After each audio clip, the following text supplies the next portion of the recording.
નમસ્કાર વિદ્યાર્થી મિત્રો, વિષય ગુજરાતી સ્વ અધ્યયન પોથી ભાગ 5 એમાં જે ગુજરાતી સંસ્કૃત હિન્દી ગણિતનું જે સ્વ અધ્યયન પોથી છે એનું સોલ્યુશન આપણે આ વિડીયોમાં કરવાના છીએ. હું ગોળીકે પ્રવીણભાઈ આપ સૌનું હાર્દિક સ્વાગત કરું છું. જોઈએ આપણે આ પાઠ નંબર 12નું નવા વર્ષના સંકલ્પો, તેના સ્વ અધ્યયન પોથીના પ્રશ્નો અને તેના જવાબો. એમાં પહેલો પ્રશ્ન એવો છે, નીચેના પ્રશ્નોના ઉત્તર લખો. પહેલો પ્રશ્ન છે, તમે સંકલ્પો ક્યારે કરો છો? તો તેનો જવાબ છે, હું નવા વર્ષના દિવસે, મારા જન્મદિવસે અથવા કોઈ સારો તહેવાર હોય એ દિવસે સંકલ્પ કરું છું. બીજો પ્રશ્ન છે, વહેલા ઉઠવાથી મારી જિંદગીમાં લગભગ 4 વર્ષ જેટલો વધારો થાય એવું લેખક કેવી રીતે કહે છે? તેનો જવાબ છે, લેખક રોજ 7ને બદલે 5 વાગે ઉઠે તો વર્ષે 72 કલાક બચે ને 50 વર્ષે ઉઠવાનું બચે અને 50 વર્ષની જિંદગીમાં 36,000 કલાક બચે. એટલે રોજ ફક્ત 2 કલાક વહેલા ઉઠવાથી લેખકની જિંદગીમાં 4 વર્ષ જેટલો વધારો થાય. ત્રીજો પ્રશ્ન છે, ચા છોડી દેનાર માણસના સંયમનો મહિમા દિશામાં ગાજ રહ્યો. પાઠના આધારે વિધાન સમજાવો. તો તેનો જવાબ છે, ચા છોડી દેનાર માણસના સંયમનો મહિમા ગાજી રહ્યો, કેમ કે તેમનો સંકલ્પ માતા પિતા, બહેન કે મિત્રોને મશ્કરી છતાં જીવતો રહ્યો. ચોથો પ્રશ્ન છે, તમે લીધેલા સંકલ્પની યાદી બનાવો. તો એ યાદીમાં એવું છે, પહેલું કે હું દરરોજ લેસન કરીશ. બીજો સંકલ્પ, હું શાળામાં ખોટું બોલીશ નહીં. અને ત્રીજું, હું દરરોજ વહેલો ઉઠીશ. પાંચમો પ્રશ્ન છે, તમે લીધેલા સંકલ્પમાંથી કોઈ એક સંકલ્પ પાળવાના ફાયદા જણાવો. તો જવાબ છે, મેં વહેલા જાગવાનો સંકલ્પ કર્યો હતો. તેનાથી મને ફાયદો એ થયો કે વહેલી સવારે જાગવાથી હું મારું લેસન પૂરું કરી શક્યો અને વાંચવાનો મને ટાઈમ મળે અને તેનો ફાયદો પરીક્ષામાં થયો. સ્વાધ્યાયમાં બીજો પ્રશ્ન છે, નીચેનો ફકરો વાંચો અને ફકરાને આધારે નીચેના પ્રશ્નોના ઉત્તર લખો. એમાં પહેલો છે, ફકરો તમારા સ્વઅધ્યયન પોથીમાં આપેલો છે, આપણે ડાયરેક્ટ પ્રશ્નનો જવાબ છે જોયો છે. વહેલી પરોઢનું ઝાકળ એટલે શું? તો તેનો જવાબ છે, વહેલી પરોઢનું ઝાકળ એટલે સૂર્ય ઉગતાની સાથે અદૃશ્ય થઈ જાય છે. સવારનો ઝાકળ પણ તરત અદૃશ્ય થઈ જાય છે. તેમ નવા વર્ષના સંકલ્પો પણ લાંબા સમય સુધી ટકી શકતા નથી, તે પણ અદૃશ્ય થઈ જાય છે. બીજો પ્રશ્ન છે, નવા વર્ષના સંકલ્પને વૈશાખના વંટોળની સાથે કેમ સરખાવેલા છે? તો તેનો જવાબ છે, જેમ વૈશાખના વાયરા જાગી દાગીને પાછા તરત સૂઈ જાય છે, તેમ નવા વર્ષમાં લીધેલા સંકલ્પ થોડા દિવસ રહે અને ભૂલી જવાય છે. તેથી નવા વર્ષના સંકલ્પને વૈશાખના વંટોળિયાની સાથે સરખાવ્યા છે. ત્રીજો પ્રશ્ન છે, શિયાળામાં શરદી આપણા શરીર પર પકડ જમાવે છે.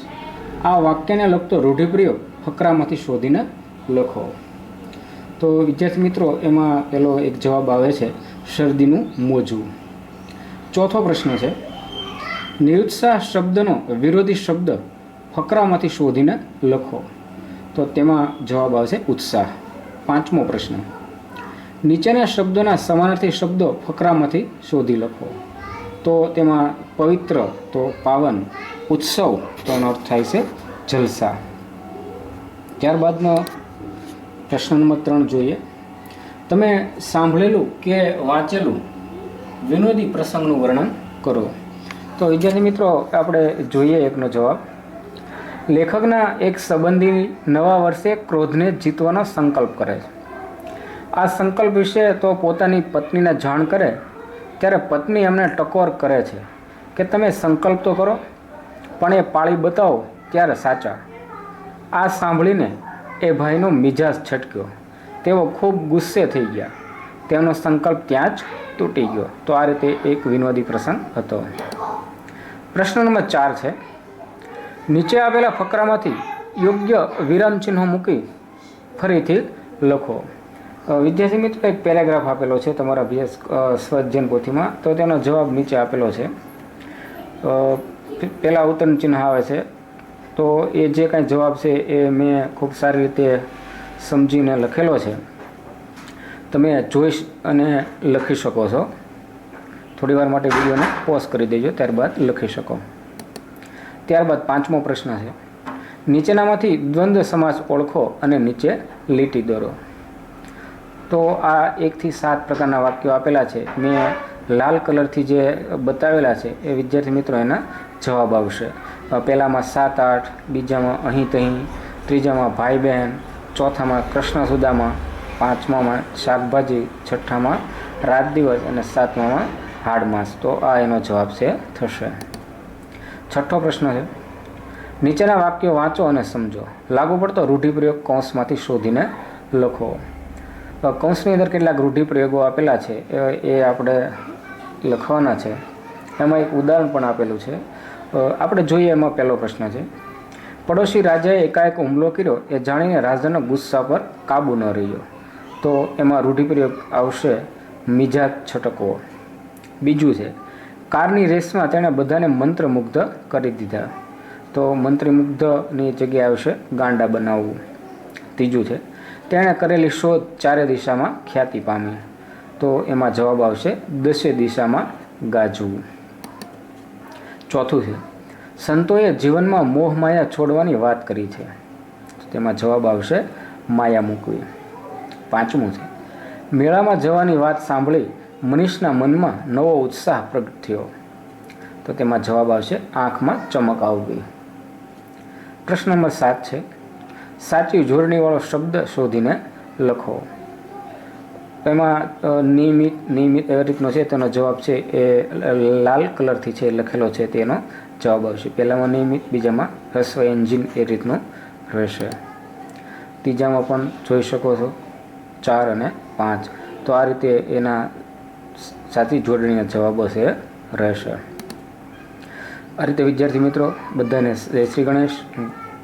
આ સ્વઅધ્યયન પોથી ભાગ 5નો જે આપણે ગુજરાતીનો આ વિડીયો જોયો તમને ખૂબ ઉપયોગી થશે.